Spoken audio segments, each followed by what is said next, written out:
This is the Barbados Today morning news from Monday, November 18. Thank you for joining us. I am Marie-Claire Williams. The Ministry of Housing and Lands will take possession of the building housing the Liquidation Centre on Bay Street today following a court battle with the Ramerchandani family.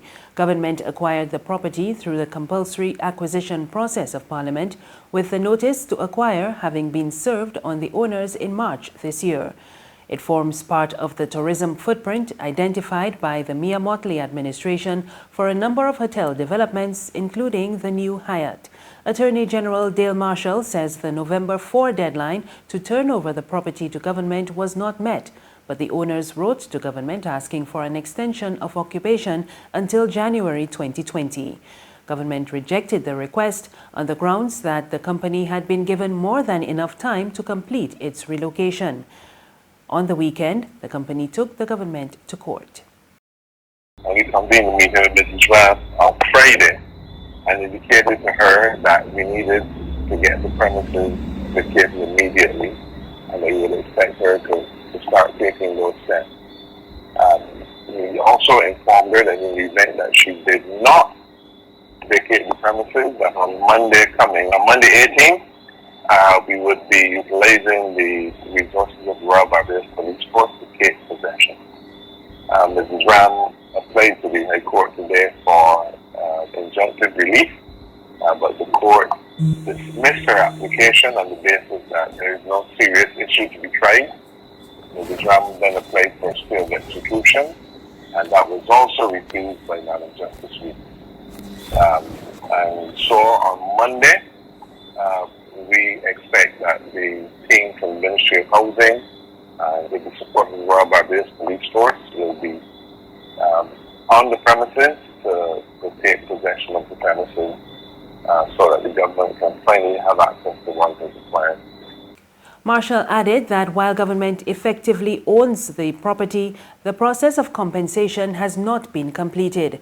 But he says talks are ongoing with the previous owners with a commitment to pay as soon as an agreement has been reached.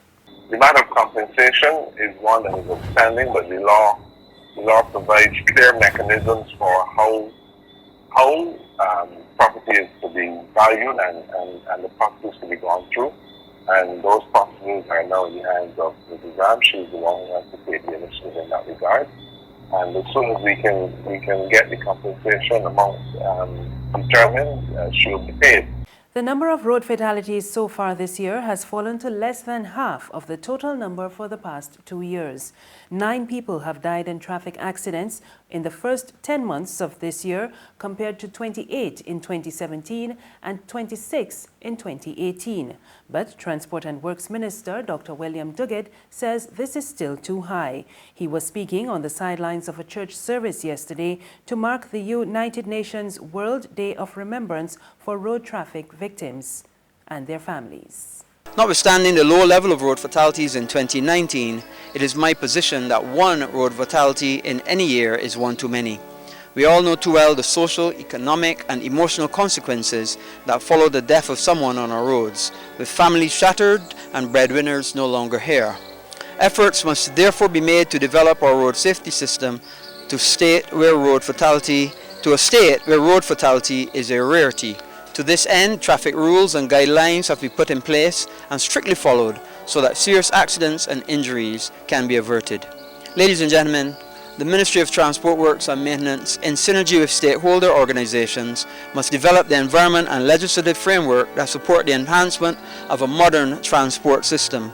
We will be at the forefront introducing measures and methods to make the roads safer for the traveling public, easing congestion and making the use of roads more efficient. And President of the Barbados Road Safety Association, Charmaine Roland-Bowen, wants government to reconsider plans to allow Rastafarians to legally use marijuana for religious purposes. Attorney General Dale Marshall told Parliament earlier this month that Cabinet is preparing to take legislation to Parliament. But Roland-Bowen told Barbados Today that non-Rastafarians could abuse the system. What is to stop people from abusing it to that effect, claiming to be Rasta when they're not, using it for other purposes than ritual purposes. These are a number of issues, that have to be concerned. So even though you might want to help, out a religion, we have to look at further ramifications as it is going to be abused. And we also see it as a gateway drug to other serious drugs. And we're begging, we're asking them, please reconsider, what they're about to do. Roland-Bowen is also taking issue with plans to decriminalize marijuana for medicinal purposes. I, for one, am not going to be one of those persons who's going to rush on board, and say I'm taking it because I don't know the side effects. It is something quite new. What is going to happen to these persons, in another decade or two? How are their health going to be affected? What conditions, whether mentally, how is it going to affect? And I'm not going to allow myself, be a guinea pig, or my family, to be a guinea pig for something that is not, fully being studied, fully being looked into. The rise in non-communicable diseases in the Caribbean and the implications for the region's health has been getting the attention of the Inter-American Development Bank. Manager of the Caribbean Country Department of the IDB, Therese Turner-Jones, addressed the issue at a recent forum of the Barbados Chamber of Commerce and Industry. We know that this is what's killing us, but how do you go about changing it? So we know through policies that you can nudge people into behavioral changes. So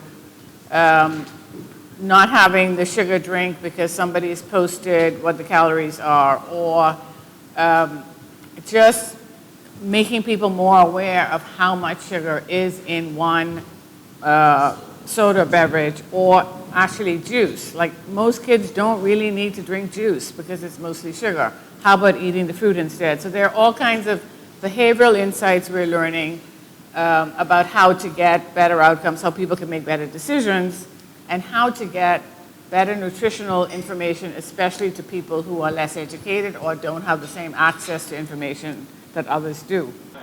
Members of the media fraternity on Saturday paid their last respects to photographer Antonio Miller, who passed away earlier this month. His career spanned nearly 3 decades, and he worked with virtually every media house on the island.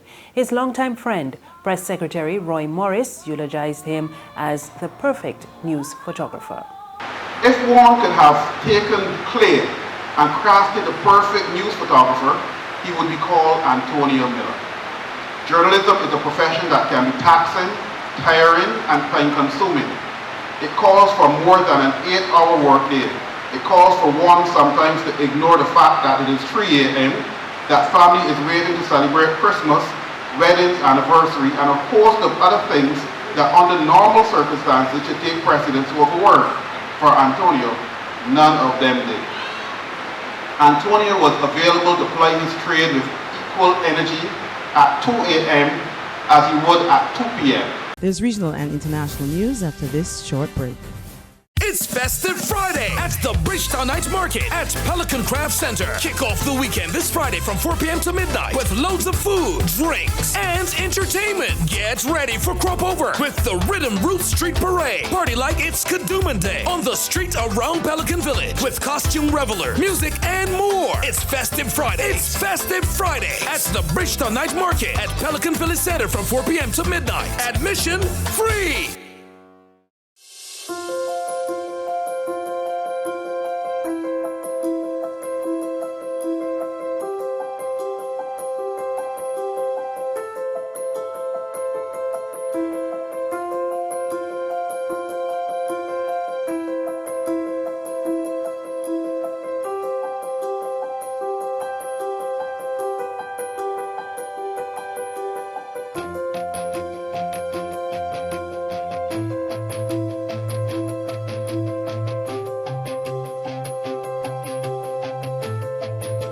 Barbados Today, news you can trust.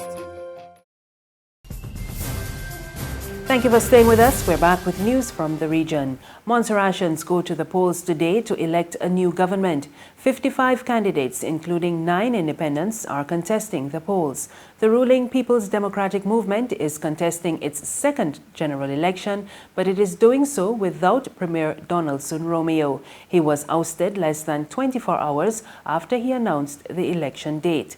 The PDM is being led into the polls by the outgoing Communications and Works Minister, Paul Lewis. And further afield, police in Hong Kong have threatened to fire live bullets if rioters did not stop using lethal weapons in the latest flare-up in anti-government protests. We get the details in this Reuters report. It's a place of learning that's become a fortress against the police. And Hong Kong's Polytechnic University is now at the centre of dramatic and violent scenes. It's the last of 5 campuses to remain occupied by protesters. On Sunday, they fired arrows and hurled petrol bombs from the rooftops of the barricaded university, while police used tear gas and water cannon. Police said a media liaison officer was hit in the leg with an arrow and was taken to hospital for treatment. Protesters are using the university in Hong Kong's Kowloon district as a base to block the Cross Harbour Tunnel. And as clashes spread into the evening, police were trying to clear crowds from a bridge above that tunnel, though a police truck was forced to retreat after a petrol bomb set it ablaze.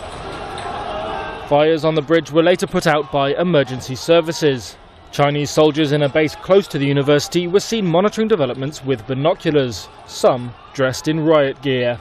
And that's news, but for the very latest, visit our website at www.barbadostoday.bb. You can also subscribe to our e-paper, email updates, or like us on Facebook and sign up for breaking news alerts via WhatsApp. We're also on Izumi Media in bus terminals and Screenplay at supermarkets and gas stations near you. You can also hear us on Mix 96.9 FM and Capital Media HD 99.3 FM. I am Marie Claire Williams. Good morning.